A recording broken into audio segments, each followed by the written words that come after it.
Hey there, welcome to the Adventurers Club of Los Angeles. My name is Rich Mayfield, member 1211. I'm first vice president. Here tonight with Quincy Lee. How you doing, Quincy? I'm doing well. Good to have you. I'm excited to be here. So I've got to ask you, why are you here? What did you do that's so cool that you now are sitting at the Adventurers Club of Los Angeles giving an interview? I rode my bicycle with a couple friends from the northeast corner of Africa to the southwest corner. So from basically the Suez Canal to the Cape of Good Hope. So the whole length of Africa, Yes. How long is that? It is, on our route with a lot of fun detours, is about 12,000 kilometers. Don't give me that shit. 7,500 miles. Yeah, there we go. 7,500 miles. Yes. That's a lot. So it'd be about US from LA to New York and back, and then about halfway back to New York. Forrest Gump in it. Yeah. On a bike. That's so cool. And you just got back from a trip, right? What was So it? I did also just do the John Muir Trail this summer. How far is John Muir Trail? 211 miles. Not on a bike, right? Not on a bike this time, but Yeah. I carried almost as much weight just on me. Yeah. Hiking through the Sierras? Yes. That's pretty with wild. about 10 new summits, so that was really exciting.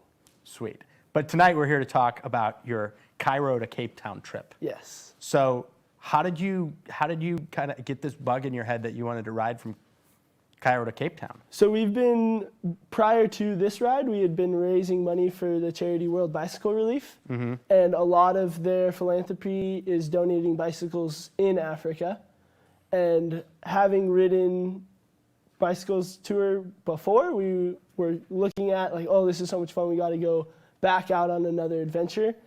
And we're looking at kind of long established like Silk Road style traverses, and looked at the Cairo to Cape Town like kind of established bicycle route. Yeah. And took that and added, oh, we also want to go here and scuba dive, or we wanted to go through this forest and see this waterfall. And So you had a grand old time with this. yes. So had you ever done anything like this before? The year prior to us flying to Cairo, we had ridden the length of Mexico and all of Central America. The length of Mexico and all Central America. Yeah, so we rode from here in California to Medellin, Colombia. Oh, okay. Wow. Yes. That's a pretty legit ride too. It was almost as long as like 6,200 miles. Wow. How With- long did that take you? That was about 5.5 months. 5.5. And what about the Africa trip that you heard It talk was about? 6.5 months. Okay. That's a Yeah. sweet trip.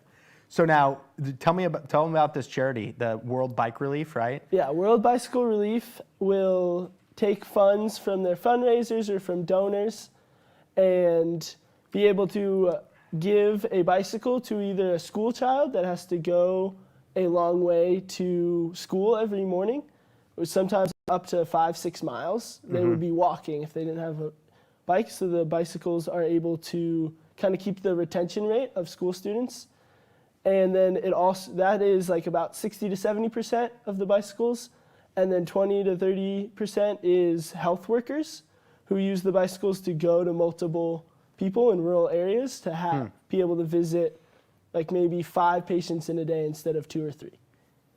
And then the last people use it as entrepreneurs to like help establish their business, whether it's transporting cargo or produce, and kind of establish a way for them not to be carrying themselves all this produce. And what kind of donations do they take? Do they take donated bikes, or they take like monetary donations and then buy good bikes? So monetary bicycles will go to get the parts from both Germany, and I think the frames come from Japan. Mm-hmm. And then those parts get assembled in the region where the bicycles are donated. So we went to the assembly facility in Zambia, and they establish the bicycle and all its parts, and then give it to the people who need it the most, which is mostly the... So they're getting brand new bicycles out to people, and like high quality ones Yes, too. then they're built for durability. So their kind of motto is built for tough roads, or big loads on tough roads. Right. So that they can take this thing through the mud and through everything, kind of like our bicycles, and just throw everything on and overcome that barrier of distance, which for some people can be a whole life changer. Well, I mean, I'll tell you what, 5 miles by bike's a lot easier than 5 miles for sure. walking. You know, Yeah. I do a 5-mile bike ride on a Sunday, and it's just like, oh, that was nice. Yeah, relaxing. 5-mile run, and you're like, whoo. Yeah. Sweat. So, okay, so you guys flew in. So the purpose of this was to raise money. So Yes. so you had people kind of sponsoring you along the way and We had a donating. couple family friends and people that were like, oh, for every so miles, I'll donate $10. Nice. And then that added up to a very nice, like about 10 bicycles. Because each bicycle costs about $147 to produce. And in total now, with both bicycle rides, we are just almost to 250 bicycles Nice. donated. That's really cool. Yeah. Okay, so you guys flew into Cairo, right? Yes. And did you fly in with all your stuff? More or less, yes. Yeah. But it wasn't an assembled bicycle. It was a box with the frame and the tires and the wheels and the pedals and the handlebar all kind of just like lumped into a box. And our flight actually took a layover in Moscow for Bloody Marys, and then landed in Cairo at like 2 in the morning. Yeah. We assembled the bicycles right then and there because we have no other way to So they're just go. kicking this box out of the Out of the chute, same you know? like baggage claim it comes on the It's like conveyor belt. suitcase, box of bike Yes. parts. Yeah. And we very much sleep deprived, assemble the bicycles. It takes a couple hours. And this was at 2 a.m. 2 a.m. So we didn't get on the bikes like pedaling until like sunrise, 6 or 7. Uh-huh. And then by then it was rush hour in downtown Cairo.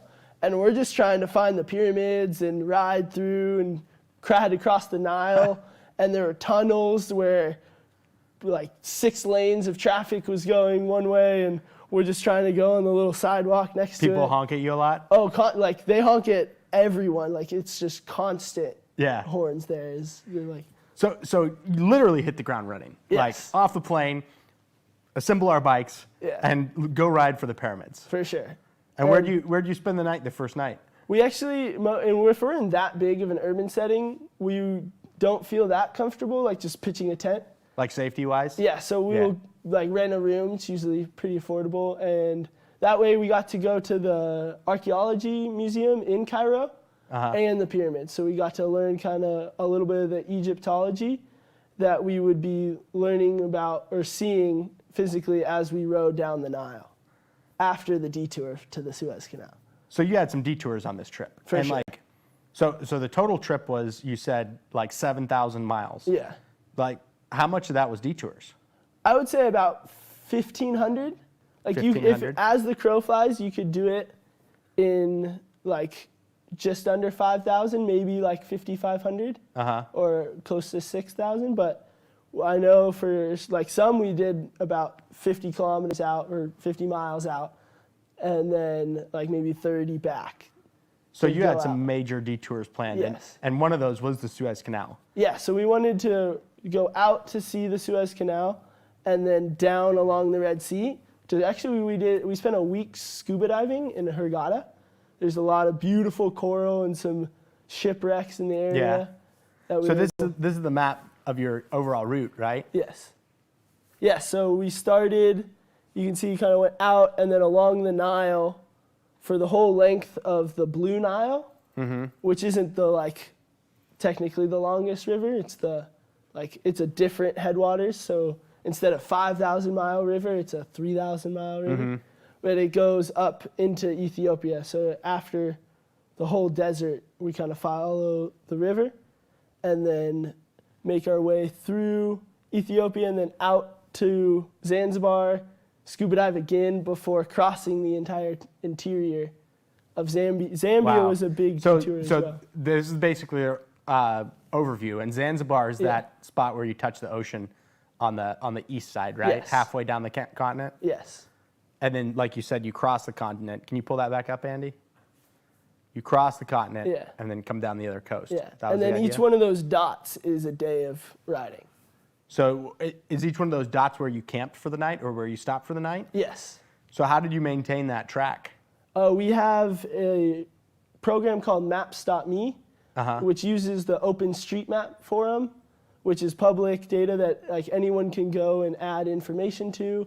and we were able to add a little information when we had Wi-Fi. Yeah. But you could actually download the map and have it wherever you were, and adjust it to your like private server on your phone, and like make the bookmarks so you knew exactly where you camped last night, and then draw your path, and it could track the number of miles you went each day. That's cool. And it had elevation data, so you knew like, oh, tomorrow I'm going to be going 3,000 feet up before I get my Before I next food. could come down. Yeah. So, wow, that's wild. That's a cool application, for sure.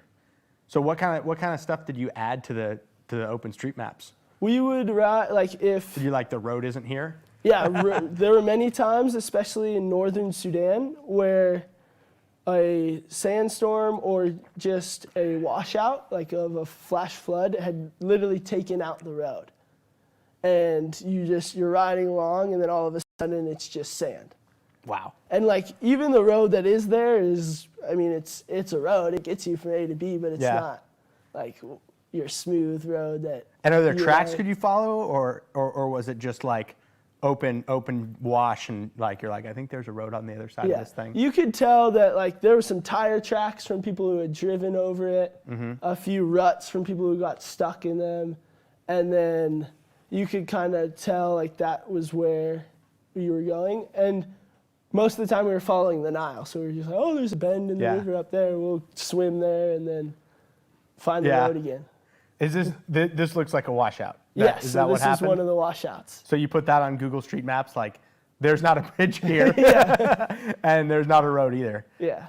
So where is that, first of all? That is just outside of Akasha, Sudan, which is kind of smack in the middle of like Eastern Sahara region, and there is some like landforms. It's not all sand dunes in this area, but it's along the Nile River, and through there it was really desolate. Like you would just have tiny little farming towns of maybe 30 people with their little farm growing from river water, and we would stop in those towns and swim and then order the food, which for 12 days or so in that section was almost entirely beans and bread, a meal they call fool. But luckily enough, we were able to pick as many dates as we could eat from the local palm trees. And you can just pick a date and eat it? So you would take a big rock and throw it up at the tree, and then it would just rain dates, and you pick them off and eat as many as you want. Fill up your bag. Like one time I had a 2-kilo bag. Of dates? Of dates, so like 4 or 5 pounds of dates. That's some good energy right there, right? And just as you're riding. So you got like beans, rice, and dates. That's about it. Or beans, mostly bread in Sudan. Bread. So this was just after Egypt, right? Yeah, so Egypt was actually like pretty good cuisine, and there was a few desert crossings where they actually, at the southern end of Egypt, they have a dam, the Aswan Dam, which is right by Abu Simbel, like this beautiful temple. But to get there, because the lake blocks the road, so you can't follow the Nile, you have to go out into the desert, which in a car is doable. It's like a long day of driving, about like 250 miles. Yeah. Which, like that's like from LA to maybe like San Luis Obispo. Sure, but that's area. like... But on a bike, we did that actually we finished on the third day. So it was like one full day of riding, another full day of riding, and then drank as much water and ate as much food as we could when we finally got back to civilization. So when you're following the Nile, can you just kind of like find a nice place to swim and get some water so you didn't have to carry too much water in those areas, or what? As long as there's no crocodiles nearby. Yeah, that's a thing. Like, would you come up on a swimming hole and be like, all right, we're going to get some water, and show up and be like, there's a lot of crocodiles in here, let's keep going? There were twice where we were just, no, there's crocodiles in this area, or someone told us, or like gave us a warning. Yeah. Which with language barrier was more just like, no. But my go-to test was take like a big rock and kind of throw it into the water. And if that one time that splash like scared the crocodile, because it was hidden, like, they like float with just this much above the water. And my biggest fear was jumping into the river, or like going down to the river, and then just surprising and getting me. Yeah, So that's the a big big rock fear, was man. kind of the like test, like, oh, if there's a crocodile there, Yeah, I will know to not go near that. pretty water. simple test. I'd say it's pretty effective. Mm-hmm. And the water was pretty good out of the Nile? It clogs the filter pretty quick because it's sediment heavy. That far north. Would you like try to pre-filter it or? Yeah, we could kind of like pour, like we would always have our like 2 dirty water bottles that had just like straight river water. And then you could kind of do the like a little film or a piece of cloth to kind of get just water out, and then do the bacteria and like viral control. Whether we had 1 steri pen, a life straw, and a few of those Catadine like pressed gravity filters, so that you could just like for long-term water. How'd the life straw work? Did you ever try to like actually use it like a straw? I did wouldn't you squeeze like the bottle? stick down to the river and drink Yeah. like, face down, but I would put it in a cup. Or sometimes we would do that if the place we were staying didn't have any like purified water, like because you can't always you can't trust the tap. So that was good. Like if you were at a hotel, you could fill up from the tap and then just use the life straw. So did you like it? You liked the life straw? What was your favorite purification? Because you guys had them all, right? Yeah, my favorite's the gravity Yeah. because You just hang the I bag just and hang then it come up, back? and then I come back and there's water. Sometimes the bacteria, or like if it's kind of more Shady water? shady water, you're like, oh, it got all like the particulates out, but maybe there's something. You like, it's risky and Hit it with the steri pen? yeah. The nice thing is we always have Cipro on us, which is like a medicine that kind of helps like not make you have diarrhea, so it kind of like clogs up your system. Yeah. So that you can ride more than 5 minutes without having to just like run off. Wait, isn't Cipro like a hardcore antibiotic? I thought it was like a antibiotic. It is an antibiotic, yes. But it also plugs you up? Yeah, so like that kind of does, most of the time when we were getting sick from water, it would be like bacteria. How many times did you get sick for water on this trip? Probably a dozen times. Jeez. I mean, it was like, what, a 180-day trip? Well, Yeah. 5 months? How many days? Yes, 186 days. 186 days. And you said a dozen times you were sick? Sometimes it was like... That's like oh, every 10 days, man. Yeah. Holy crap. But sometimes it was, oh, I'm like not feeling as good and like I'm clearly like stomach. Other times it was vomiting for a day. Damn. And other times it was having to use the bathroom every time you kind of stood up. Damn. So that was... So you just sit down on the seat real hard and yeah, like, keep oh, pedaling? and then just ride, like uphills are gnarly because you're like pushing so hard and then... Yeah. But- some accidents would yeah. happen maybe? Yeah, a couple times, but those shorts have a lot of, all of it, blood, sweat, tears. You throw those shorts away when you got back? No, Or I frame them. you framed them? I still have them. I like keep them in like, A Ziploc bag, like Yeah. under the bed?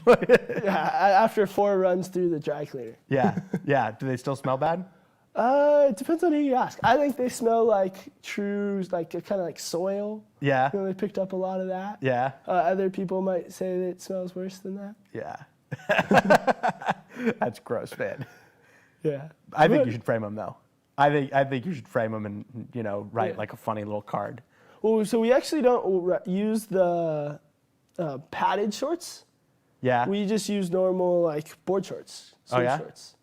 Why didn't you Because go with padded shorts? Why We didn't have these leather saddles that are kind of like Birkenstocks or leather shoes that form Yeah. to the shape of your foot, but they form to the shape of your butt. So as you ride, you're like carving it in with the like end of your tailbone muscle. Yeah. And then every mile or so, it gets that much more comfortable. So you got a leather seat on your bike that's Yeah. like a rainbow sandal or something. Yeah. That's like perfect for your butt. Yeah, so you don't have to, like, those bike shorts can just absorb it. Way too Interesting. much sweat. And the first time I actually did have bicycle shorts and I went into the ocean and they just absorbed all the salt and then there was just way too much chafing and I was never again, threw them away.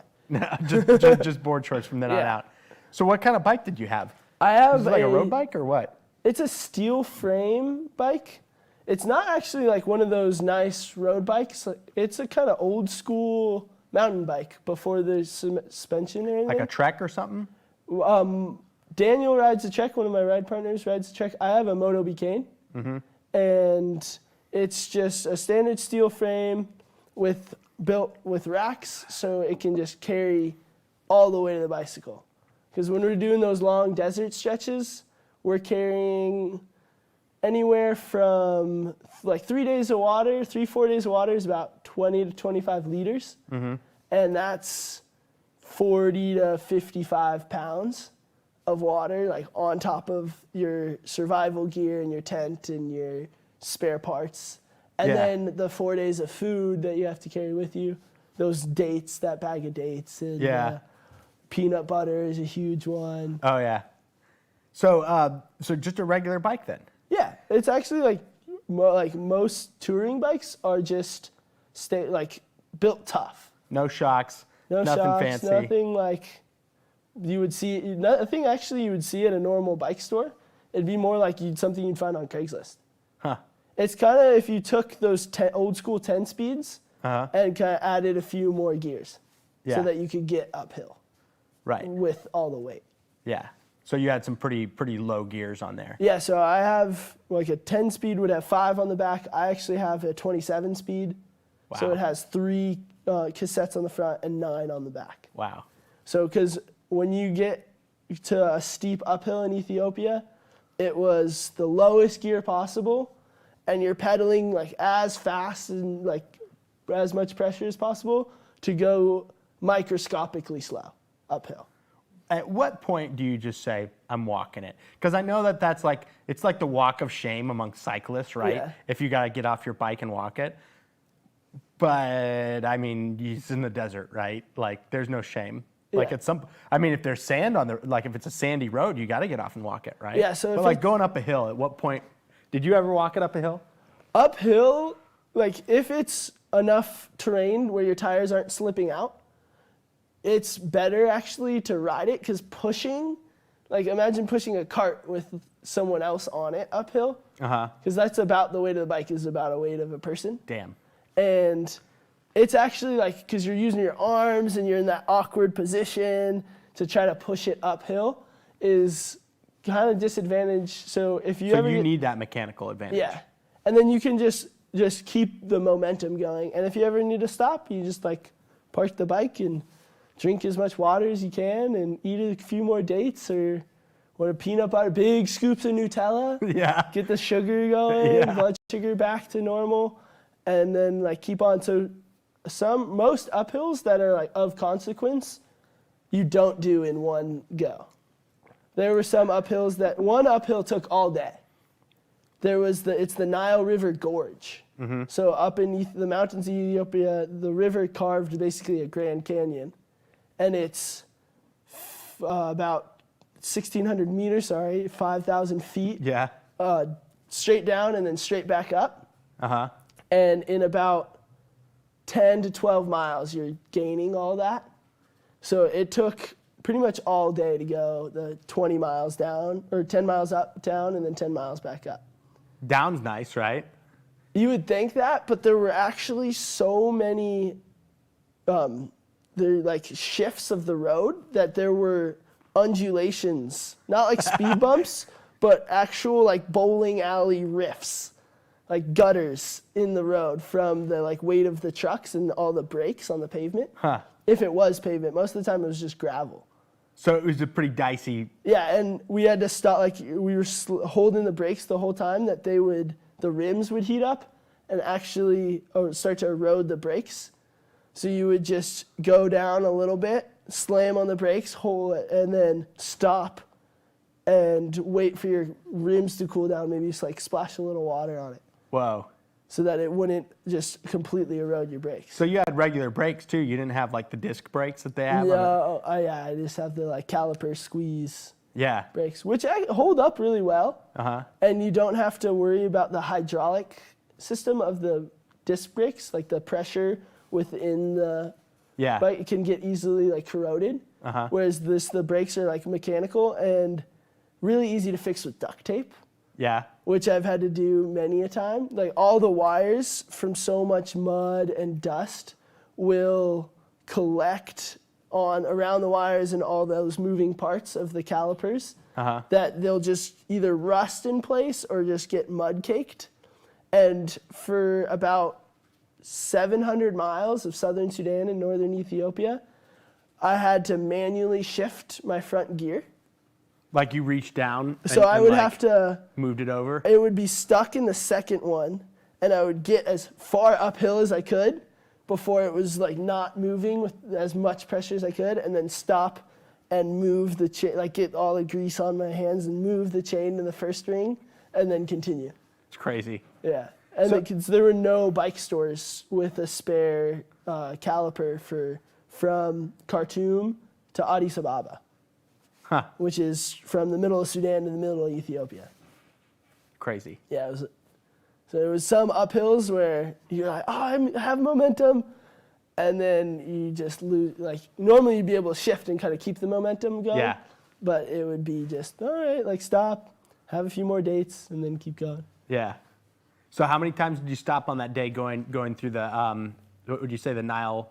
Is it the Nile Great Rift? Gorge. Nile Well, once Gorge? I put it in the lowest gear, I was in the lowest gear, and it took, I want to say it was like usually like 1,000 feet of gain, like in an hour. So it took a good like 6 hours. So how many times did you have to stop during that? 3 or 4. So it'd be like an hour and a half. Like I'm feeling good, and then that's pretty good. Take man. off, like take a snack, and then chug water, like as much water as we could. It was uphill is actually a lot hotter temperature-wise, because you don't get any wind resistance that cools you down. Right. Which is nice. Like normally when you're in the desert, you are going and you can like gain enough momentum that you get that kind of breeze, wind chill. Right. But then if it's an uphill in hot environments, it just went up like 15 degrees. Did you have to add like salt or anything to your water to keep your electrolyte balance going? We would try to find kind of similar like Gatorade or something if we were in a town. Yeah. But our biggest one was just fruit juices. Yeah. Because we didn't really have access to those powders. I mean, we brought some with us. But they're gone in like a week. Yeah. And it wouldn't be just like stop at the corner store and grab them. Yeah. So we would get fruit juices, and they were so fresh. Yeah. And sometimes that's how we got sick, if they like mixed water in them. But to finish a ride and there just be a guy with a cart of oranges. Like I'll have that. Yeah, and we'll have 4 or 5. Yeah, I'll have 4 or 5. No, each, right? Yeah. Then with language barrier, they're like, oh, like that, like you want another? They're like surprised. Yeah. And you can never fathom how much you'll eat or drink. So you mentioned you've been saying we this whole time. This wasn't a solo trip, right? No. You went with some of your bros? So I went with 2 friends from UCSB that I graduated school with. Yeah. And we all rode together. And what's your group called? Like so we call our group the Loco Ciclos. Yeah. Which translates to crazy cyclists. Okay. And we kind of have that ensemble that we will carry rocks with us. And kind of like not the most streamlined cyclists that you see, kind of trying to be the most efficient. We're kind of what they call like a hippie rig, where you just strap as much as you can onto the bike. They call it a hippie rig? Yeah. Because it looks like... Or a homeless rig? So, the bikes are our home. And you'll see some with like very streamlined, everything's inside the packs. Yeah. And then you'll see us I have my ukulele strapped on my bike. Dan has his guitar, and Byron has his mandolin. Yeah. And we all like play, and when we're sitting around the campfire, and we just have so much stuff strapped on top of the bikes in addition to our bags. That's cool. So this is a good picture, I think, of you guys or you at the equator. That's your bike. So that's my bike. So you got two panniers up front and 2 in the back, and then everything strapped on top of that. Yeah, you can see the ukulele there, and then there's a bag on top, and then my tent's the poles snapped. So in like day 30 or like towards the beginning, the poles snapped, so I had to duct tape them together. But then they didn't really fit in the collapsible tent case. So you got them they sticking out stuck the out back? the back of the bike, about like an extra 2-3 feet. That's awesome. So, hey, go back to that picture, Andy, of them at the gorge. How did you get over this gorge? Like, how did you get back over that? So if you see in the side, there's kind of like a rock pile in our left, in the photo, looking at the photo's left, where he's pointing, or kind of just like what? And we went around there and it was sloped down, and you kind of like made sure the bike didn't run away from you, and walked it around. And then I'm kind of like on the next mound of dirt, taking back, looking and taking. So you're not photo. even across this wash yet. So I'm like over the like canyon, newly formed canyon, but the road is still like 200 yards behind me. Yeah.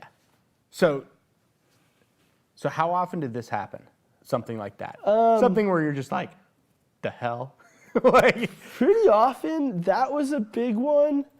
There was a rainstorm in northern Zambia that kind of caught us off guard, and the whole road was just mud. So like, you couldn't tell where it was supposed to be like a dirt road and where it was supposed to just be like the mud of the rainforest. Or I guess it's just a jungle. And so the whole, like everything in the bike just became corroded with mud. Yeah. You just had to push through it. That, Were it you was off your about, bikes at that point? Were you pushing? well, there were sections where it was deep, like the water had collected there, but it was about a week on that road. Wow. That's crazy. And luckily the rain would wash it off, but then you keep riding and the mud would collect, and your whole legs up to your thighs would be just mud. And then all the bags are mud, and it's kind of cool. You get like a brown painting onto your bike. Yeah, it's cool, but you want it off, right? Yeah. Have you ever seen these guys that have the like kitty carrier in the back? You know, like the little trailer, or the wagon. Yeah.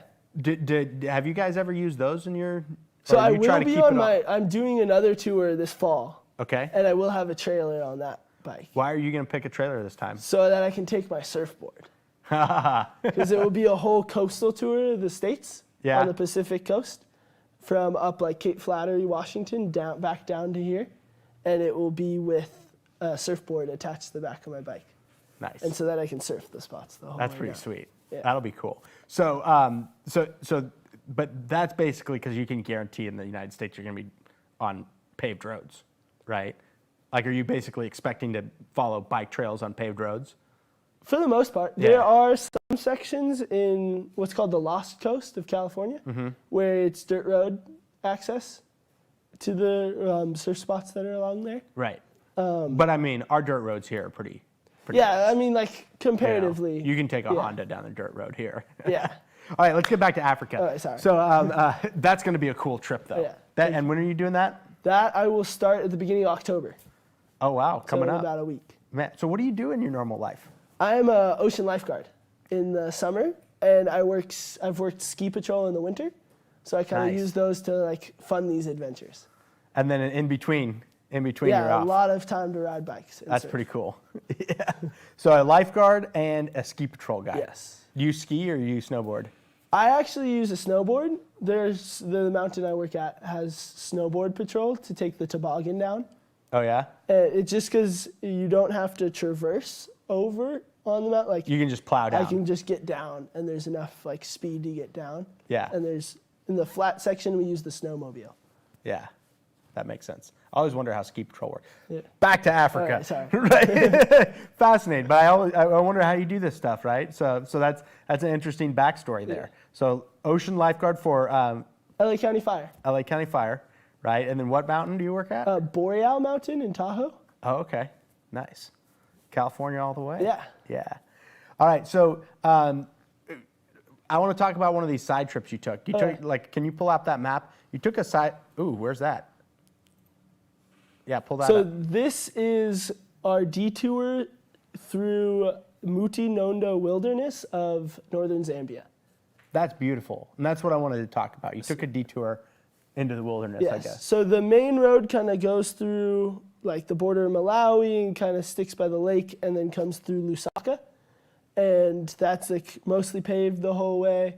Probably some surprises along the way, but we decided that a lot of our bicycles are being donated in this area around like Mimpika and this like northeastern corner of Zambia that's very rural and doesn't have a lot of infrastructure. And we wanted to see that area as well as see the pure like wildlife of the interior of Africa.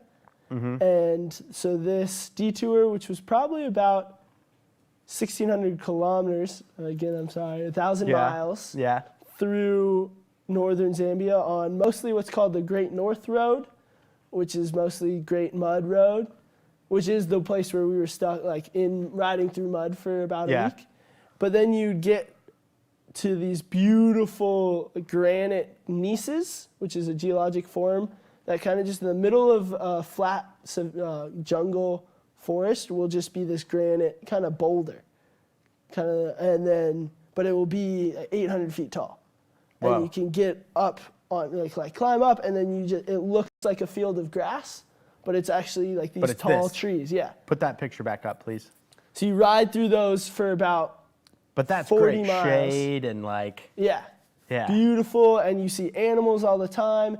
And one time we saw a mushroom that was about like the size of a manhole cover on the side of the road. We were like, do we cut it up and eat it or do we not? I don't know. Like I just got sick 5 days ago. Yeah. But okay, so what kind of animals would you see popping out of here? Like, like that's not like I can see the animals like a couple hundred yards away. Like they could be right next to you, right? Yes. One time we had pulled off and camped in a little clearing. And then in the morning when we had gotten back on, we had seen jaguar tracks. Oh, yeah. And that was not comforting. Yeah. But luckily we didn't have any interaction. We don't actually know if it was some big cat. I'm not the most like identifying. But how big person. was the paw print? We're talking Probably like that big? like similar to like if I put my hand, or like maybe a smaller human hand. Right. So like a mountain lion. Yeah. The jaguar's a mountain lion. Yeah. Similar size, like a big cat. Yeah. Sneaky big cat. And then we would see baboons sometimes when we were in the like northern, more like temperate areas. Or if there is a big clearing, they kind of don't like the like denser trees. They like the like kind of more savanna style. We would see snakes, kind of don't always like to see those. Hundreds of species of butterflies and birds I wish I knew all the names for. I just call that one red, that one scarlet, that one blue, that one turquoise, and just whatever color it is, I'll be like, oh, that's such a beautiful bird. Except the hornbill, I do know that one. That one's cool. Yeah. Okay, so food was such an important thing to you, right? And having, and you probably should, just to save weight, it sounded like you did just enough food to get to the next spot, right? Were you concerned with baboons that those guys were going to try to steal your food? Yeah, so at night, we would kind of put everything, we would have a fire to kind of like be like, kind of establish our presence and and then either lock because the panniers can lock and like be clipped in and not easily like opened. So all like food that had an odor, we would make Peanut butter and Nutella? Yeah. Make sure that there's like no access, or just keep it in the tent with us. Yeah. You know, it's funny. A lot of people say like, oh, you got to hang it up in a food bag or whatever. Yeah. But people who, like you, who value their food, you're like, I'm locking that up or I'm keeping it right here. Right? Because I don't want anything messing with it, right? Yeah, because I mean, you hang it up in a tree and then like either the ants could come and get it. Yeah, or the like, rodents. Everything else knows how to climb a tree better than I do. Yeah. That's funny. So you'd either sleep with it or you'd lock it up in the panniers. Yeah. And did you ever have any animals get into your food? So we were riding we joined us, Loco Seacos, three of us. I joined with a Swedish guy who's going all the way from his home in Zurich to Cape Town. Oh, and we cool. rode with him through that Great North Road of Zambia. And he had his tent set up, and a warthog had like ripped, while he was on kind of a day hike away from his tent, We had like been there for a couple days. A warthog had ripped open the like fabric of his tent and just like munched down on It sucks. all his food, and then kind of went his way. Yeah, but I mean, if you've seen The Lion King, you know that's what Pumbaa's about, right? Yeah. Oh, so for I mean, sure. he should have known that was coming. So, where is this? Is this elephant chasing you? Holy crap! So this is as you get out of kind of the tropics of Zambia, you get into Botswana. And it's more savanna grassland. And there's one national park called Chobe National Park that actually goes across the area is of 4 different countries of Namibia, Angola, Zambia, and Botswana. And it kind of covers that area, and it's a elephant area. It's the most densely populated area of African elephants. And there's one road that goes through it, which we took, and it's about 400 miles long, and it's called the Elephant Highway because you're basically going through their just domain. You're definitely gonna see one. Yeah. And every day you're riding around chunks of elephant poop that are each little pellet is the size of a basketball. And you're riding, you're maneuvering them on the road. Yeah. You ever hit one? Oh yeah. I mean, it's mostly just dried grass. So Yeah. it just goes kinda in the breaks up. tires Yeah. and then you keep riding. It doesn't smell that bad. Yeah. We heard rumors that if you're desperate enough, you could squeeze water out of it. Yeah. We never tried it. I mean, Bear Grylls does that kind of thing for fun, Yeah, right? yeah. That's the famous Bear Grylls picture of him like squeezing the water out of that Yeah. elephant dung. So, was this guy just chilling, and you rode past him and took a picture? So actually, he was not that okay with my presence at this moment. I was riding and I stop, and he was on the side just grazing. They eat 200 kilos of grass a day. Yeah. So they're just taking handfuls or trunkfuls and just filling, and it's fascinating to watch. I Yeah. can sit and watch an elephant. And that's like 400 pounds, right? Yeah. Yeah.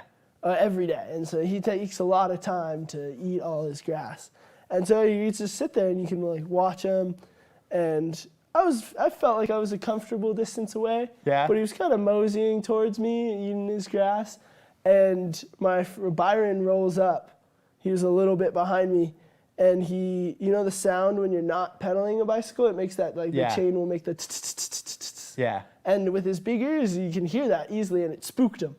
So he looked up and sees us right there, and is like, "Hey, who are you? What are you doing in my area?"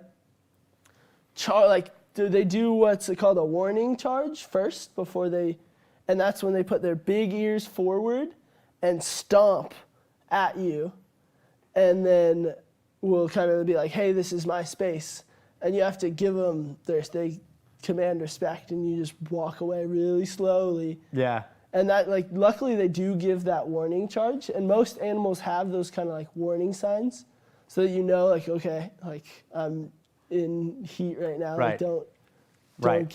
make the wrong So moves. if an elephant person was looking at these, an elephant expert was looking at Yeah. this picture, that elephant actually, can you put that picture back up? That guy's got his ears out. Yeah. So is he coming at you? Is he chasing you Yeah, away? so he's like, "This is my spot."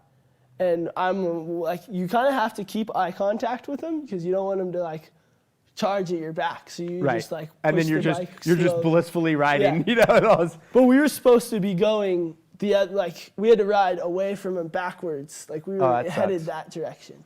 So do you feel like you could have outrun him? No. No. Maybe if I had already had speed and he comes by, but if I'm flat, it takes with that much weight to get momentum and to get. But I mean, up he to full was speed. 100 yards away from you there.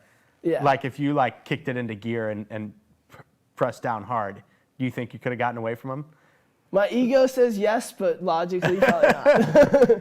But you were like, oh shit, this guy. Yeah. That was one time that we actually got a photo somehow. I think Yeah. it was Dan's camera on the front of his bike. He just kind of clicked it really quick. Yeah. There was another time where all 3 of us were just sitting on the side of the road, and we were watching a whole herd do their mud bath, where they just take mud and spray it on themselves to kind of cool themselves down. It was about like 105 every day. So they're hot and they're cooling themselves down, and like mom will take the mud and splash it on the babies, and then they all have that like sunscreen mud coat. Yeah. And then they start crossing the road right in front of us, and we're all watching them, and they're maternal, so they're like young, follow the mothers like in the herd, but the adult males will actually kind of roam as separate from that like lined herd. Right. And so we're watching them, and right behind us we hear just the trumpet, woo, the whole horn, and from us to probably where this mammoth horn was just this full 6-ton African elephant. You're telling me a 6-ton African elephant snuck up on you guys? Yeah, well, they actually have silent footsteps. That must have been terrifying. Because the way their ankles absorb the weight of their body, it also like cushions the sound. Huh. So even though you would think the ground would be shaking from them walking by, their footsteps don't make sound. So you got to have your head on a swivel. You Yeah. got to be looking all around. And then we dropped our bikes and just put our, like almost like a gun was pointed at us, just put our hands up and like backed away slowly. And once his herd had crossed, he like knew that we weren't a threat or anything, and then he like followed the herd back into the bush. And what's crazy, these acacia bushes they can hide in them. Like you won't see them if they're like maybe 150 yards into the brush, but you'll see them and then they'll just pop out.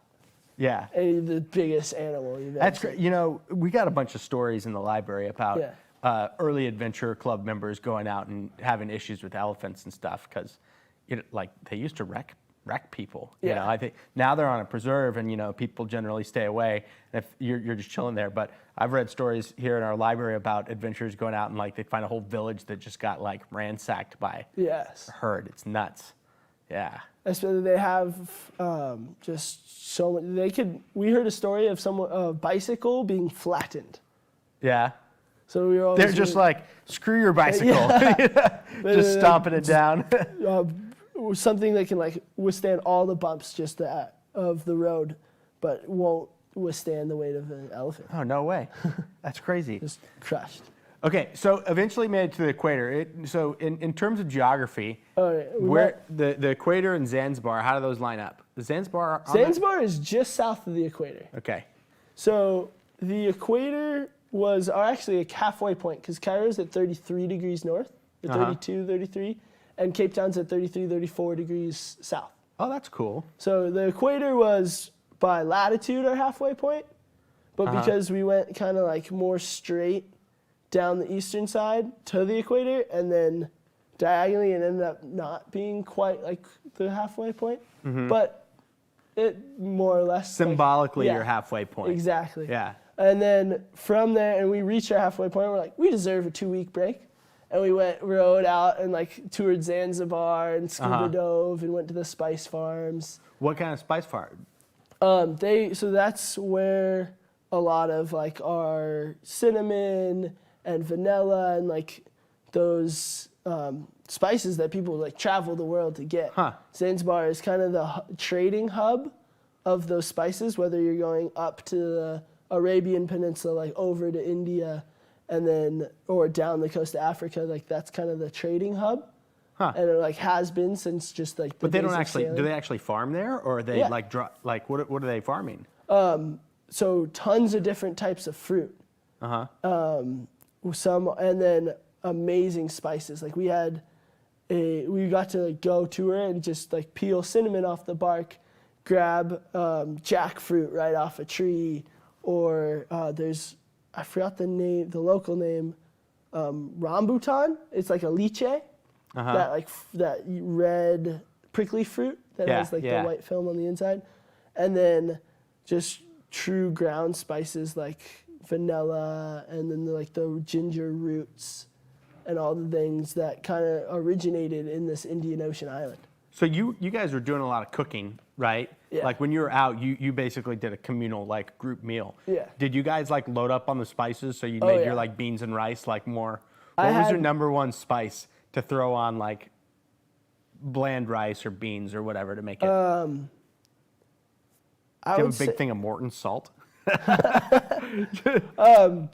actually more. I'm a huge, if it's like a breakfast person, so like oatmeal, just honey, like douse it in good honey. Yeah, but that's sugar, right? Like, Okay. what about the spice? Like the Spice. So savory? for like dinner, we would do kind of a lot of garlic actually, Yeah.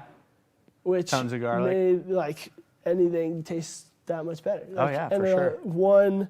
You can fit like 5 cloves of garlic or 5 heads of garlic, like just right on side your bike. The Always hippie have it- bike, yeah. right? Little. As much food It's like as you it's can an strap on. Italian hippie with like Yeah. tomatoes hanging off and garlic. Yeah. Oh, as much and How would you had like a tool to like chop it up? You had like a big like how'd you get that garlic into edible form? You just eat whole cloves? so we had a pretty long knife, like probably like an 8-inch blade, Mm-hmm. and then we'd just chop it up. We would have all our cooking stove, and we actually had a stove that was gasoline powered, Oh yeah? which would Like one of those Primus stoves? yeah, and you would fill up a canister, kind of liter canister of gasoline, and that could cook about 10 meals for us all. And it would be funny to roll up to a gas station with my bicycle and fill and be like, hey, can I have a liter of gasoline? Yeah. And they look at me and they're like, you're on a bicycle. So I would joke with them like, yeah, I drink it and then I pedal really fast. But they would just Yeah. fill up my liter and be like this crazy crazy And did person. you do that because gasoline was more widely available than like Yeah. white gas or the other fuels that you might? Yeah, so I would love to burn like white glass. It's a lot cleaner, Uh-huh. and it has a like less resin on the stove itself. Yeah. But we would be in places where that's like they don't have kind of that white gas option. It would be but gas stations are all along the road. Yeah. No problem. Yeah, And it would probably burn diesel too, right? And whatever you put in it. I've never actually tried with diesel, but it would. Yeah, it burns pretty much anything. I know like the Primus ones. That Yeah. There's a Primus. Was it a Primus? MSR actually. MSR. Yeah, International. maybe. But it had a bunch of different nozzles. Oh, okay.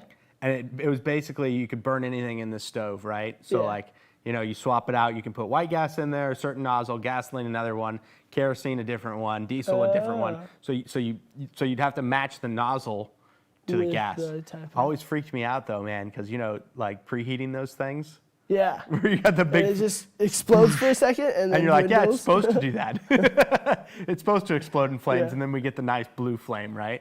Yeah. Huh. So, okay, so your favorite spice, what was it again? Sorry. Garlic. Garlic, right? And you didn't do garlic powder, huh? You did fresh garlic. Of course. Man, you guys did it well, Yeah. So there's like different styles of kind of bicycle touring. Yeah. We were on the motto that like once your bike's heavy, like adding more weight it's like already in the heavy category. Yeah. It's funny because literally last week on this show, we had Leon Schoenfield. I don't know if you've met him, right? But he went on a trip with Alex Shoemate, and Yeah. they were talking about how like they were in these kayaks, and paddling, and one night they had to eat ants, like Yeah. ant soup because they ran out. I'm like, man, what's going on here? So it's like not the antithesis, but it's a Yeah. completely different way of going out Yeah. into the backcountry, like eating good food, finding the good stuff, and you were carrying a ton of it. Like Yeah. it sounded like when you found like dates or whatever, you'd load it up. Yeah, as much as you could. But there were times where that storage would run out and you're still like hundreds of miles away from like an established food source. Uh-huh. Like there'd be little towns that maybe had like a little roadside market. But there was one time where we roll into what on our map was a town, Uh-huh. which was really just like a school and a farmhouse. Uh-huh. And we come up to the town and we're starving after a day of riding, but all they really had was just mango trees. Uh-huh. So you could get 25 mangoes from a kid for like less than $1 to pay him to pick all the mangoes for Right. you. And so one time, I think I had over 20, probably like 22, 23 mangoes. You ate over 20 mangoes in one sitting? Yeah, Holy shit. it was like the evening time and then for dinner, and that was all we had. It was like mangoes and biscuits from like 6 days back. Biscuits? Like what kind of biscuits? Like Ritz crackers, something like that? Oh, I wish. It was kind of just like when we would go to one of those, it looks like a 7-Eleven, but it's just like kind of a roadside market. And you can get little snacks. So we just grab a few like of those. They kind of look like those dollhouse or tall house cookies with the little cream on the inside. Yeah. You have to be really hungry for them to taste good. Yeah, but I mean, you were, right? Yeah, and when you do bring them out on the ride and you're so low on blood sugar after like 8-9 hours of riding, they're the best. Nice. All right, so equator, and then you start transiting across the continent, right? So you hit Zanzibar, you took a break, you went scuba diving, you lived it up, you got a bunch of spices. You didn't take any spices for the road? We did, but mostly to make teas. Oh, interesting. So I had like a couple chai teas that were grown right there, and I would make tea every day as I would after rides, and then some cinnamon for some. Daniel drinks a lot of coffee, so we have the cinnamon. Yeah, or like your oatmeal. You put in your oatmeal. oatmeal. Oh yeah, so much. Yeah. Cinnamon, Nutella, peanut butter, honey, all the works. That's pretty cool. So you load up on the spices, Zanzibar, and you start heading across the continent. Yeah, so then we go through Tanzania, actually, first, and that was kind of the segue into the tropics. So we go from kind of mountainous Ethiopia and like those big safari savannas of Kenya, and then through Tanzania kind of felt like a bicycle safari, because there were roadside giraffes and a couple times some water buffalo, and literally just on the side of the road you'd see hundreds of those Timon, what are they called? The meerkats. Meerkats, yeah, because they're native to the island, right? They're not Zanzibar, but Madagascar, and then some are just now like on mainland Tanzania, and there'd be those, and then warthogs, and so many zebras, and then just fields and fields of gnu. Yeah, it's like a deer, antelope-ish. Yeah, and then there are about like probably 30 species. They call them boks. There's like springbok and water bok and all that. That's just their term for antelope, and as they like gracefully hop, they'll like leap over the whole road in one bound.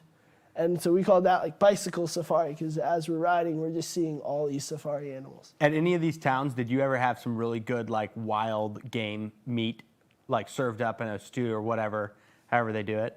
So far, times, pretty vegetarian diet. You know, dinner's 25 mangoes, a bunch of dates. You know. A couple times we would have like some game, and it's kind of scary. Like I'm like, I don't know like what that tastes like. Yeah. And you just saw it roaming through the land. It's like, didn't really like salivate or anything. Like that didn't look like dinner. But we did, my favorite was actually in, what's it called? Oryx. And it's kind of like the stubbiest of the antelope. And so it had kind of that like, not so like lean of meat, but fat. It was a fat good. little antelope. Yeah, and they had it in. They have this really good meal called chips my eye, which is, in Tanzania they call chips because they're an English colony, and then my eye is the term for eggs. So they take potatoes, slice them up, and like saute them or fry them, and then they take eggs and crack it in. So it's basically a French fry omelet. And after riding, we would have 4 or 5 of them. They're so good. Sounds like a California burrito, right? It kind of is, chips my eye. And so it was a little taste of home with a lot, like some pretty actually good spices as well. Like, Do you carry hot sauce? I am not the spice guy of the group, but Byron. I feel like one of you guys had like a bottle of Cholula or Tapatio on you the whole time. That's Byron? Byron actually makes his own hot sauce, so he had like one special bottle that he would put on like nice meals, and then like the local, what he could find. Nice. Yeah.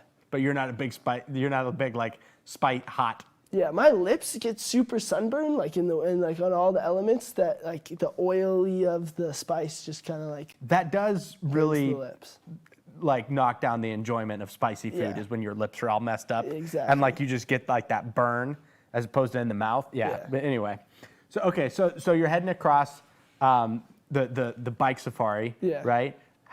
How did you make it to what did you hit on the coast? Did you hit the other coast? Did you hit the Atlantic Ocean? Yes, we eventually hit the Atlantic Ocean in Namibia.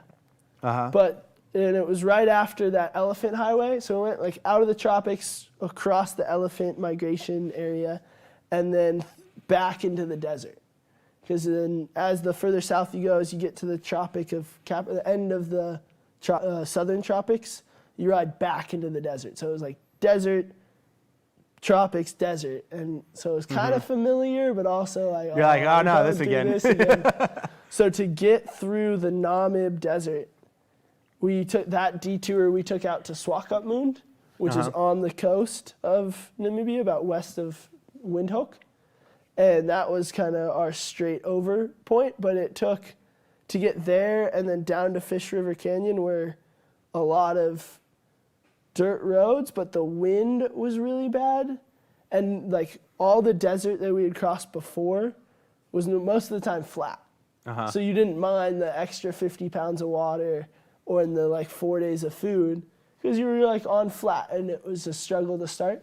But Namibia still had pretty serious terrain in a desert. So we were carrying 4-5 days of water and food over like 1,000 meter, 3,000 feet passes on desert roads, and just the heavy bike against the wind, carrying all that weight is so much, like, takes so much energy and like draws so much out of you just to like keep pushing when you actually have to just know that every sip of water is making the bike that much lighter.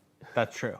So then the third day you're like, oh, the bike's a lot lighter now. Yeah. It's only like 195 pounds instead of like 250. Yeah. So how do you think this trip would have been different for you if you were on like a motorcycle?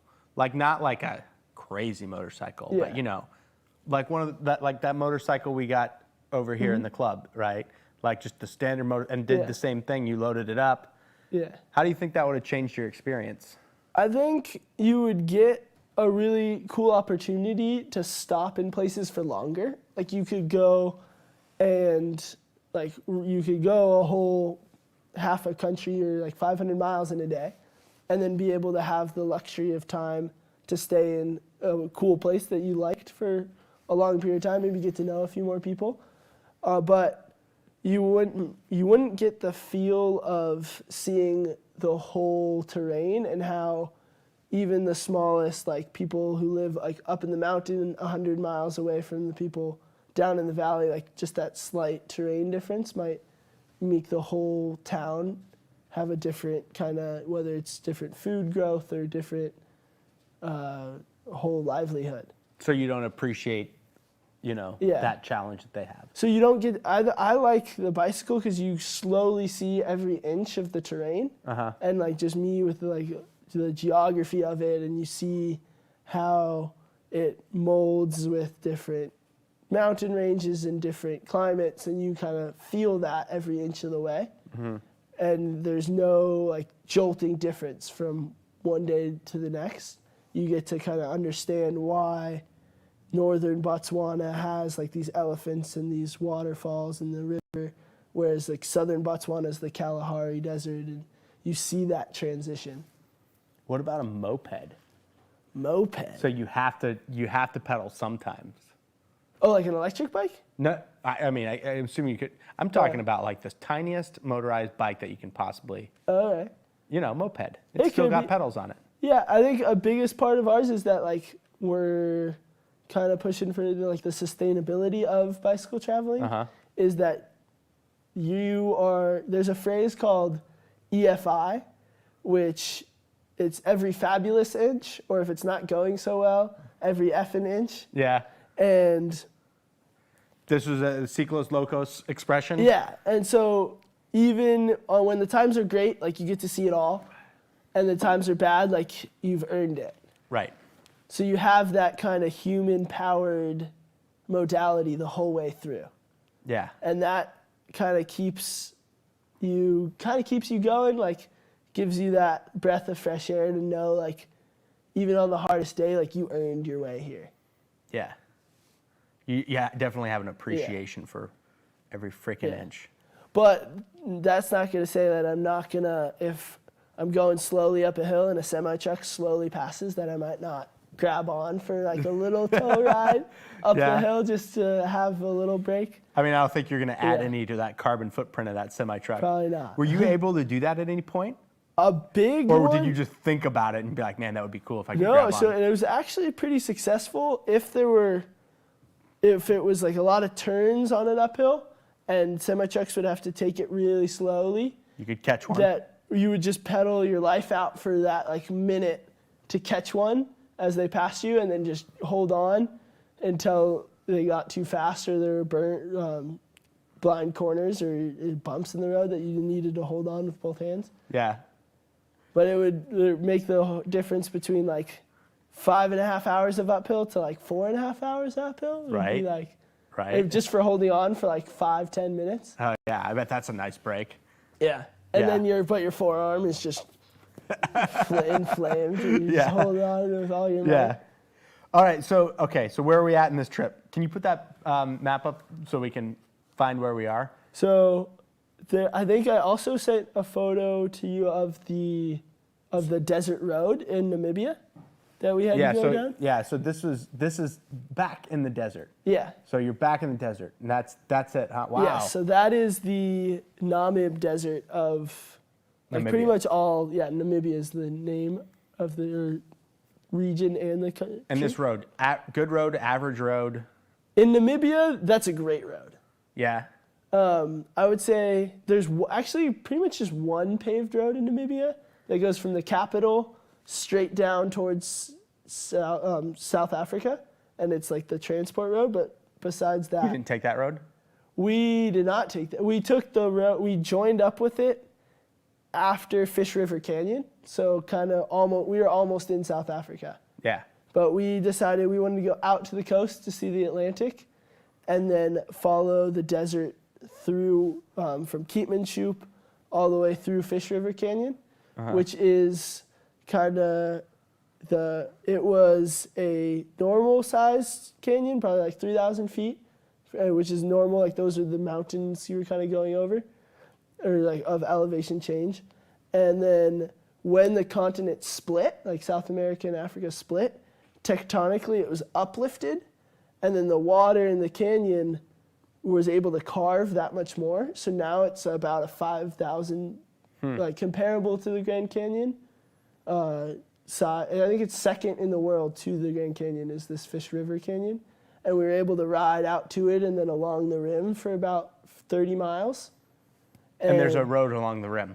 I mean, there's a dirt path. Yeah, but it's not like the Grand Canyon in the United States where it's like Park Service and this and that. And they have a trail that goes in the bottom. Like there's a hiking trail that you could do it, and about 10 kilometers from the trailhead, there is a little lodge that we were able to stay a night at and get a nice cooked meal from. Nice. And then pick up a few more supplies, but we had to get 3 days in there and then 2 days continue it on. But that was a nice break, and we got to like hike to the trailhead and see. You didn't hike down the canyon?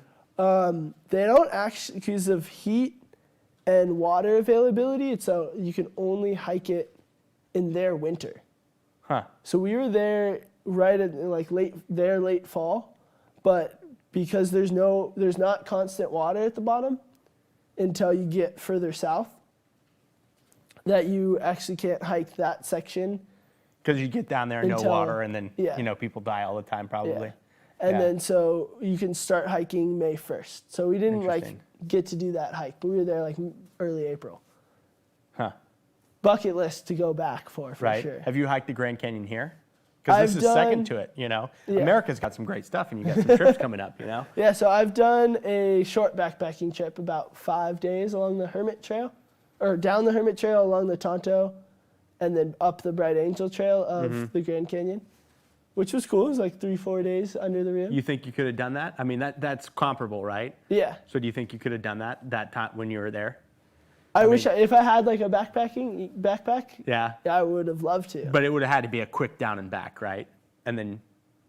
And then get back to the bike or. Yeah. Yeah. It would have been a lovely detour. I think our biggest was that we had all our bags that attached to the bike. And not the ones that. Not the ones that you can Go carry. on your back. Because it's awkward to carry. They have like a small little handle. Oh, for sure. But the clips for the bike. That would be a cool outdoor invention of sorts, is if you could somehow integrate a backpacking backpack to fit on the back of a bicycle. Yeah. I mean, without just like freaking strapping it on, right? Like Yeah. you can just take the. Yeah, some You just people strap do it that on. as like their main way. They just have a backpack strapped onto a bike. Yeah. It's one way. Yeah, that's one way to do That's it. for another sure. hippie rig. Yeah, that's another type of hippie rig. Yeah. What kind of hippie rig? Are there different types of hippie rigs, like different classes? Well, I like that everyone super has crunchy their own hippie, style. crunchy hippie, music hippie. Probably like the clean hippies that like shower and like rent a hotel room, and then us that The yuppie hippie. yeah, Okay. and then the people that have probably collected more dirt. Dirty hippie. Yeah. What Which else? is probably What other us. kind of hippie There's rigs you see out there? probably whether it's like I've seen a lot of people with a lot of photography gear Yeah. and kind of maybe the artistic kind of Insta-hippie. specialized. Instagram hippie. Insta hippie, or like specialized trip. Like I mean, there are like people who are doing, whether they're doing like a bike and ski trip or a Yeah. bike and surf trip, they'll have like that specific gear. Yeah, you gotta write a book. Start coming up with different type of hippies. The hippies of bicycling. Bicycle hippie. Yeah, I mean, there's got to be like it's a huge world, right? Yeah. Yeah. Okay, so you transited this desert, Yes. right? And then that was actually our end of Namibia, and then we got to like South Africa, and it was actually really exciting because we kind of have that similar climate to California. So it was almost like riding home in a way because you get the cool ocean breeze, which sometimes is frustrating because you're riding against it, but you get the like those agave plants and kind of the temperate weather again. And we were there as winter was coming in, so it was nice to be out of the desert and back in kind of a cooler area. But the water, and then also being able to jump in the ocean all the time. Yeah. If you could stay in long enough, the water was about like 49, 51 degrees. Just like California. Yeah. So, so South Africa is known as one of the more wealthy African nations, right? It would probably be the most developed. They're the ones we went through. Did you notice, like, when you crossed the border, did you notice that when you crossed the border? Or where you crossed was just so remote it didn't matter? Like, there's a nice sign that said, "Welcome to South Africa." Did they have that sign? Once we joined up with that main road that connects Windhoek with the Namibian capital to Cape Town, that road became nice. And that whole like stretch of southern Africa, like southern Botswana, Namibia, and Mozambique has kind of the benefits of the industrial advancements of South Africa. So luckily we're getting grocery stores. As the closer we got to South Africa, like the more produce we could get. Yeah. We're like, well, I haven't seen a cabbage in like 6 Yeah. months. That's what you're going for, the cabbage? Oh, those greens are so nice to have. Yeah. And I feel like you had a lot of issues with poop along the trip. Is that fair to say? that is fair to say. Yeah, like definitely... there's some bowel issues. Oh yeah. I mean, Dan will say that 50% of the days his poops were not solid. Yeah, is not into it. Yeah. So like having fresh food and actually places where we could trust the water Yeah. was a luxury beyond belief. So how long did you spend in South Africa before you finished? So it was actually only 9 or 10 days of riding Really to get quick. to Cape Town because it was about 500 miles. Uh-huh. So we were excited to get there. Dan's parents were coming to meet us. We were, had eyes in the finish line. took the few detours out to Elands Bay and Lampert's Bay, got some waves, surfed there, and then rode all the way to the Cape. Nice. And the Cape of, it was our last day riding into the Cape of Good Hope. The wind was about 40 miles per hour, like straight off the southern peninsula on this narrow piece of, like it gets ever narrower as it gets out to the Cape. And so it took all day to ride from Cape Town to Cape of Good Hope, which we thought would be kind of like an exciting and easy, end. like that's a victory lap, Yeah, right? But it was easily one of the hardest days.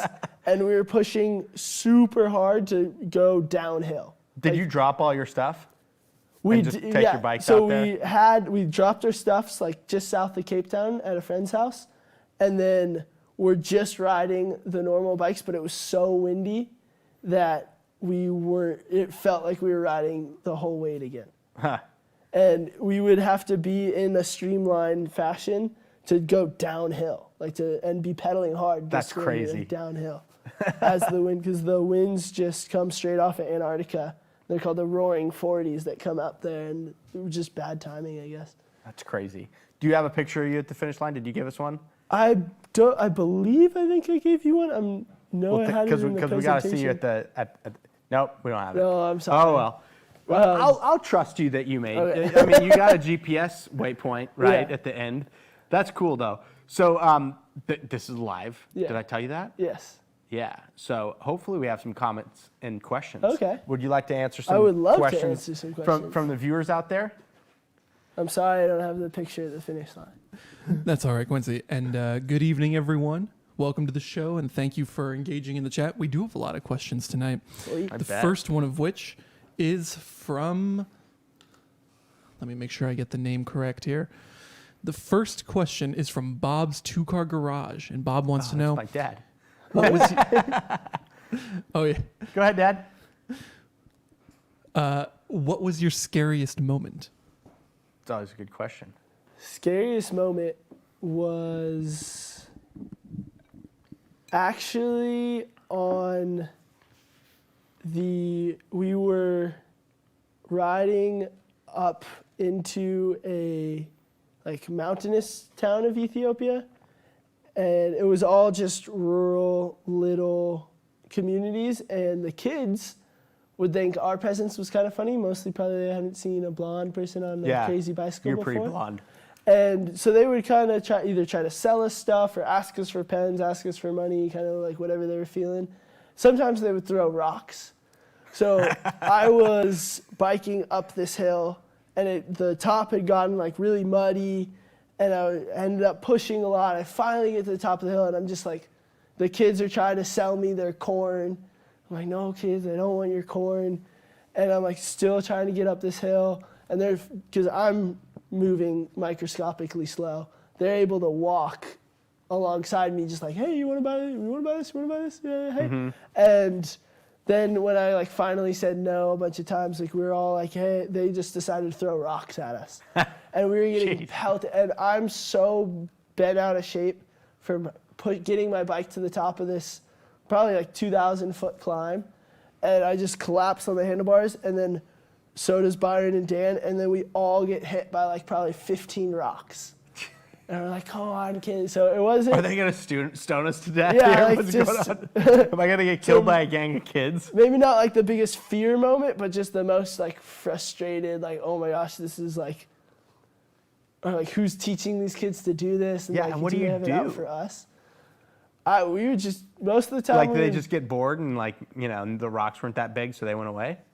yeah, their aim wasn't the best. So sometimes they would hit us, sometimes they wouldn't. We were worried that they would break our spokes Yeah. as the rock was just flinging by. So what were you thinking? Were you like, can I beat this kid up? Or what was going on? Sometimes do we I try throw to a rock yell back? at them, Yeah. never, and I would just try to hope to get to the downhill and get get away out from of them? there. Yeah. Because once you got into a town, and we're at a restaurant or stuff, people would treat you with respect.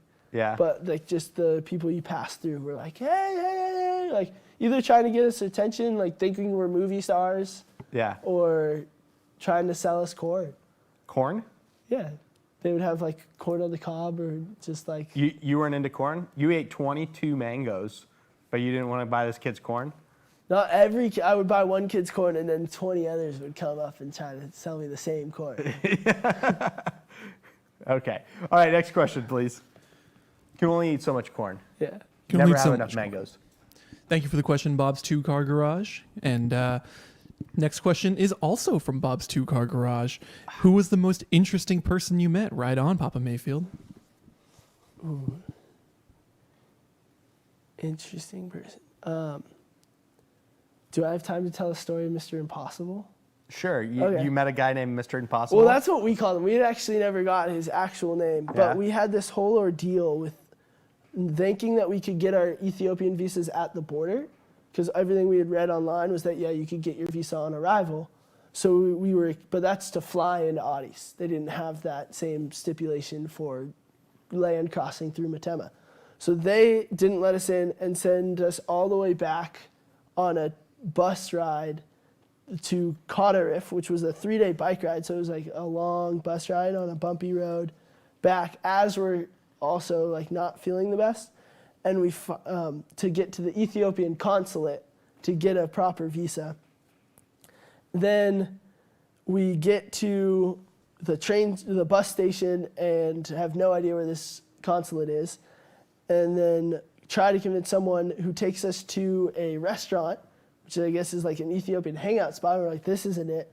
Some guy with purple hair comes out, and we're just like, who is this guy? He's like, I know where you need to go, and gets us in another cab and takes us across town to the actual consulate, where this guy's outside. He's like, no, like we can't get you a visa. We only do that on Wednesdays. Like, you only give visas 1 day a week? He's like, yes, has to be on a Wednesday. Impossible. You cannot get a visa here. Impossible. Only on Wednesdays. And we're like, please, please. We bargained with him enough to get inside the office. And he's like, okay. I'll like talk to my manager, but it's impossible to get visa on Mondays. And the manager comes out and is like, oh, like it might take a while, but we'll get you the visa today. And we're like, all right, like as much time as you need. We go, and we're just sitting there. And we're like, oh, we have time to kill. We'll play a game of cards. Guy runs up to us. He's like, no cards here. You can't play cards here. That's impossible. And we're like, dude, okay, like we won't play cards here. Manager comes out. We're like trying to get the photos for him to make the visa, but it has to be a certain size and it has to be that print, like the 2x2. Didn't have any of those. We had like copies of our passport, but not like extra photos. And so he's like, no, these are impossible. You must go get photos. We have to go across town, get the photos, come back, get the photos to him. He like scans them into his computer, and then we have to pay.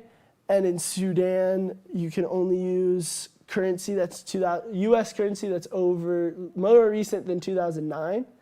So we gave him what was all new, and then he like flips through it, sees a couple. He's like, no, impossible. You cannot use this. This is from 2003. And he has a whole stack of them, and he's like, this is 2003, impossible. And we look at it, and it's like, no, there's a 1 there. That's 2013. And he's just like, oh, okay. And then we get him the money, like we get the whole visa sorted out.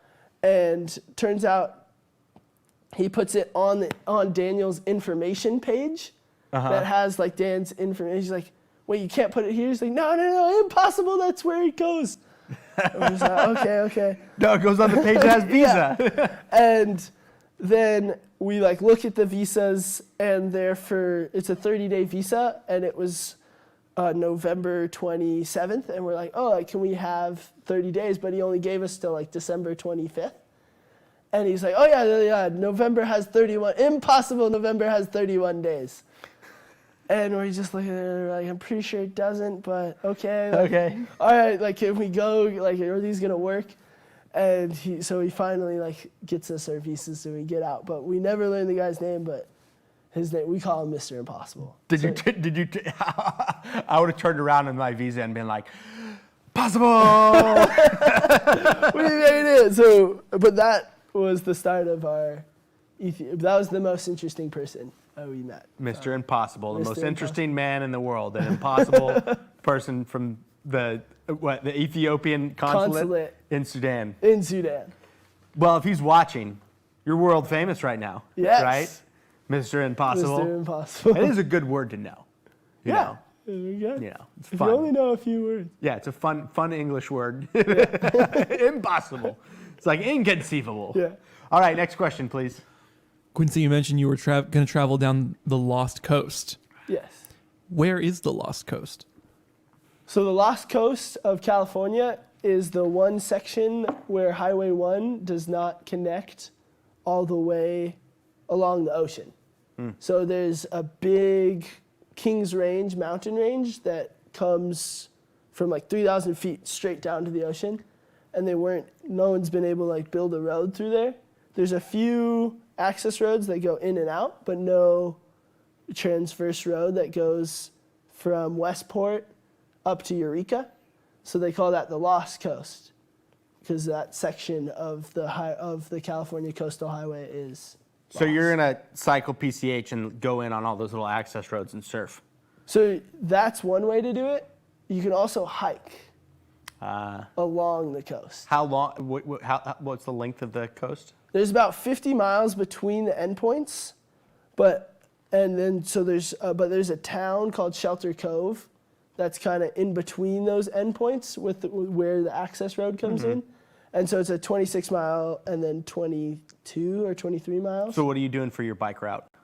So I'm actually going to have a friend come meet me with a backpacking backpack. And we'll take our surfboards and hike that part and then loop back around and grab the bike and then bike around. Nice. Surf and backpack trip. So I've actually been there a couple times to Are you going to venture put the surfboard in the backpack like skis or like a snowboard, or are you going to carry it under your arm the whole way? I carry it. If you go from the north to the south and hopefully there's north wind, you carry it kind of both arms like this and then have the wind help you and use it as a makeshift sail? kite. Yeah. Yeah. So 50 miles. What about paddling?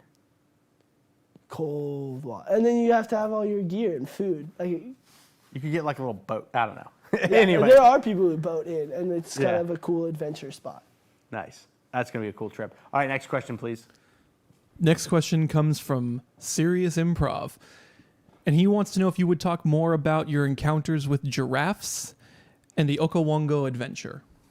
Okay. The Okovango adventure. It might be typo. It's Okovango. Okovango. No, Okay. I misread that. I apologize. Okovango Delta is in northern Botswana, and we were able to take a Makoro, which we left the bikes in Chobe, the town, and then went up it's kind of a floodplain, and it's seasonal, so sometimes it's a lot of water that goes all the way down to town, or sometimes it's just a little bit, or it's seasonal.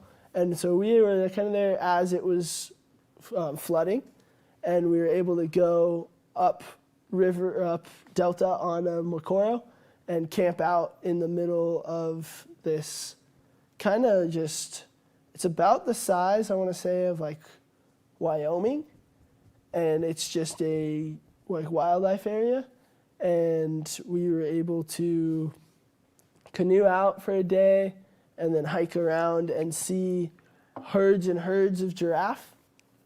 Do you know what a group of giraffe is called? No.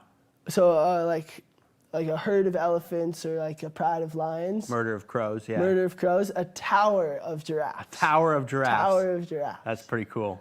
They're pretty tall and have the long Yeah. And we would see herds of those, and then you could see hippo in the water. Mm-hmm. And it was really cool to be out there and seeing all these as they kind of migrate with the water as it flows back and forth every year. You got to do some cool stuff. Yeah. This wasn't just a bike trip, which is phenomenal in and of itself, stands alone, right? But this was a full-on safari. Yeah. You scuba dived, you went up, you got the full experience, the whole continent. It was the advantage of taking our time because we probably had 186 days between Cairo and Cape Town. I think 120 something of them were actually on the bicycle. Mm-hmm. So we had a good 60 adventure days. Do you feel like you missed anything? I mean, obviously, there's always Yeah. something that you can go back and see. But do you feel like that you're like, ah, man, we missed out on that, like a big one? We didn't get to climb Kenya or Kilimanjaro, Okay. which I like mountaineering, and I think Yeah. it'd be cool to summit one of those. And I mean, you can't have an ice cream sundae and a banana Yeah, split, okay? yeah. Like, you got to pick one or the other, Yeah. right? I feel like if you threw Kilimanjaro in there in Kenya, yeah, yeah, it would have been too you much. can't do everything, Quincy, okay? You can't do everything, but that's pretty cool. Yeah. So you're going to go back to do those. Hopefully. Yeah, that'd be cool. All right, next question, please. Next question comes from our president, Alex Shumate. And Alec wants to know if you wouldn't mind telling us some more about the philanthropy organization you did this as a part of, for those who tuned in late. Okay. And we raise money for World Bicycle Relief, the charity organization, and we actually got to go to the assembly facility in Lusaka, Zambia. And there it's a great team. There's one woman who goes out to all these schools and kind of researches, like interviews all the students and sees like how far they have to go to school every day, how many days like they miss because they couldn't walk or like had other responsibilities that they couldn't make the time for school. And then they have the sample kind of control schools in the area, and then also the ones that receive the bike, and they study kind of how much their retention rate goes up, or if they're able to bike to school, and how much extra time they have. Because kind of the rule of thumb is like if you're saving 2 hours a day, that's like about 2 to 3 extra weeks of time a year. Right. And that can go a long way in like raising the family or like growing food for them or like developing whatever their educational system. And so we got to see kind of they have books and books of their research and development, as well as the physical aspect of having the bikes made right there, or Yeah. assembled right there. And we got to assemble a couple of them. So we got to do the process of like taking the frame, putting all the spokes on all the wheels, putting on the kickstand and the handlebars and the rack that it can carry all the weight. And sometimes another friend, like we'll see kids biking to school and they'll have them riding and then their friend on the seat or like on the rack in the back. Yeah. And many a time we were able to ride, we'd just be happening to ride along, entering a town, and there would be someone biking home from school, and we would just ride alongside them. And we recognize they have a trademark kind of buffalo bicycle is the name of the bicycles that they give out. And so you can recognize them. They're black, and they have a white buffalo label. And we had a similar sticker on our bike, so we could, even if we didn't speak Bemba or Tonga or the local language, we would just point to the sticker and their sticker and we'd give them a thumbs up and That's cool. ride alongside them, try to ask questions if we could. So it's a pretty impactful program. Yes. Is having those people reclaim Yeah. those hours. It actually started in 2004 with the tsunami in Indonesia. And they were able to get bicycles to people who had to go maybe 10, 12 miles to get health care. Like if there was a water shortage or whatever they needed to overcome that distance. Yeah. And then since then, I think their number is just over 500,000 bicycles donated. Wow. That's quite a few. So I'm honored to have contributed through that almost 250. I think we're at like 240 or so now. But the organization as a whole has been able to raise 500,000 bicycles. That's pretty cool. Yeah. All right, next question, please. Next question comes from Sinclair.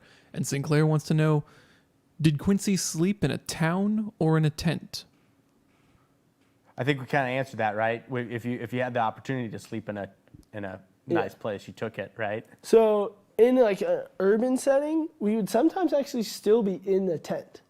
So we would sleep at police stations and just ask them like, hey, can we sleep in the back?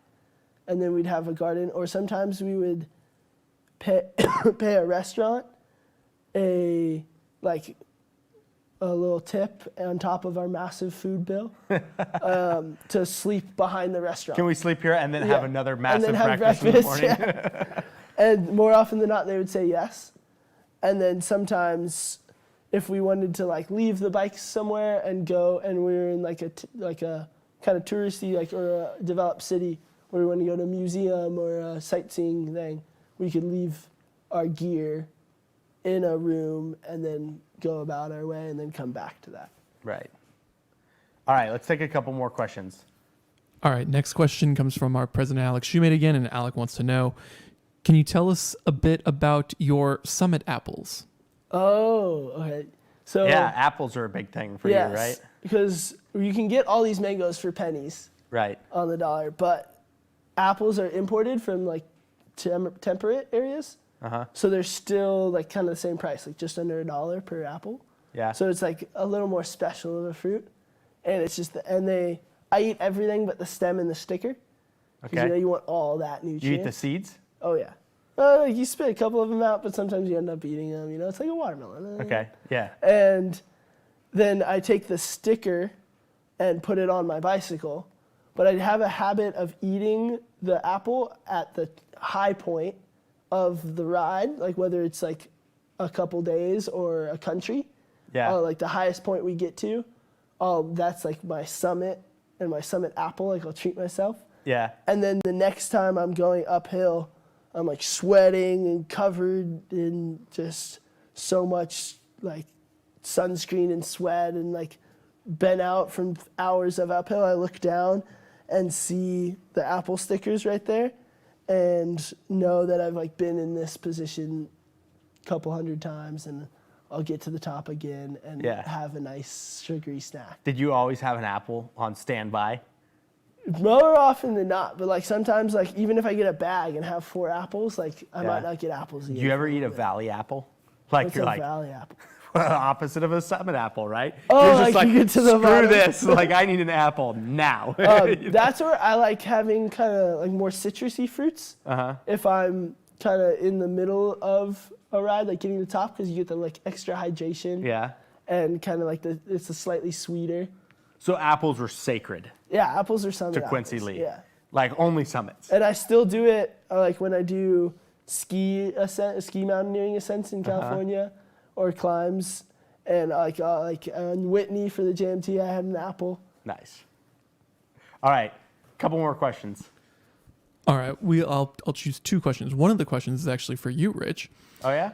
It's from Sinclair again, and Sinclair wants to know, is there a branch of the Adventurers Club in Seattle? Oh no, we do not have a branch to the Adventurers Club in Seattle. The Adventurers Club, there was a New York chapter, no longer there. Then there was Chicago, and then there was LA. At some point, we established one in Copenhagen, and all these are independent branches, by the way. But there's one in Copenhagen, which I think is still active. There's one in Honolulu that's still active. But the Chicago and New York ones shut down. So we're still an active branch. They're not really branches. There's no like central like big hat wearing person that does all the adventure clubs. But Copenhagen's got an active branch.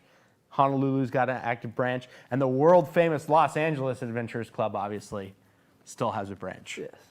With a mammoth tusks and skull. Good question though. No Seattle. Sorry about that. You're gonna have to come down to LA. Although if you want to start your own chapter, I'm sure you could. Yeah. Final question of the night. How did you travel at night? Oh yeah. There were times where we were in the desert. Sometimes we would try to almost travel at night more because it was cooler. Like we would kind of get up a couple hours before sunrise and then ride and then Take a little siesta. like sleep during the middle of the day and then ride evening into dark.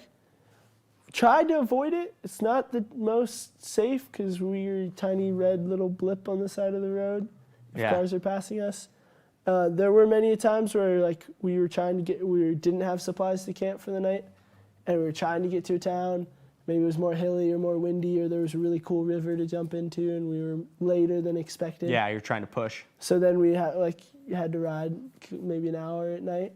We tried to limit it as much as we could. Yeah.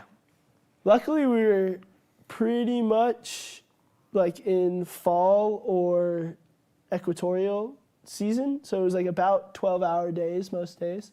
We never had like really short days or really long days. Yeah. Yeah. If you're doing something at night, unless it's planned, normally you want to be riding during the day, right? Yeah. And the stars at night were just the hugest. I bet those were wild, Like they talk about, we got to have like this day, like globally or whatever, regionally, where we just shut off all the power and look at the stars. Wouldn't that be amazing? You'd have to literally, like, it would be so hard to orchestrate in today's world, though. Yeah. Because even if you shut down the grid, there'd be flashlights and car lights. There's all sorts of stuff. Like car lights and like generators popping on. Yeah, but wouldn't that be cool? Yeah. I haven't seen the stars like that in a while. Well, I haven't been on any great Los trip. Angeles. That's right. That's right. But one thing you can actually kind of like they did back in the day sailing is the night sky changes as you go south. So the whole trip, like every night, if we went a degree south, it would be a degree angle, different sky.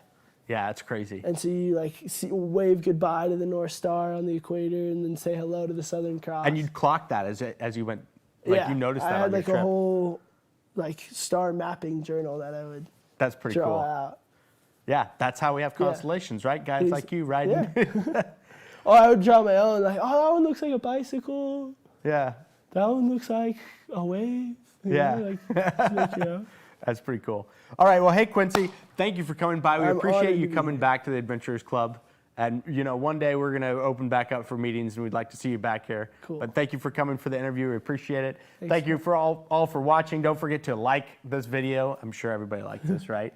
And subscribe to our channel. That helps us out. And next week, we're off because we have our first annual business meeting. So all the membership here is going to be doing club business, top secret. So we will not be having a program next week. We're having a Zoom meeting with our membership. So we'll see you after that. So from the Adventurers Club of Los Angeles, my name is Rich Mayfield. We will see you later.